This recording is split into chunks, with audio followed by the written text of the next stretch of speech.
අද දිනේ බස්නාහිර සබරගමුව මධ්‍යම දකුණ සහ වයඹ පළාත්වල විටින් විට වැසි ඇතිවිය හැකි බව කාලගුණ විද්‍යා දෙපාර්තමේන්තුව පවසයි.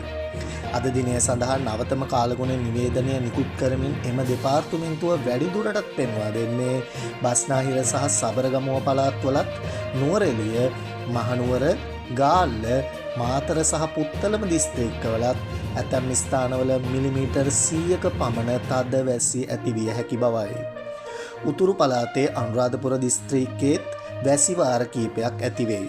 මධ්‍යම කඳුකරේ බටහිර බෑවුම් ප්‍රදේශවලත් උතුරු මැද සබරගමුව වයඹ සහ දකුණු පළාත්වලත් ත්‍රිකුණාමලය දිස්ත්‍රික්කයේත් විටින් විට හමන පැයට කිලෝමීටර් 50ත් 60ත් අතර පමණ තද සුළං ඇතිවිය හැකි බවද සඳහන් කරයි.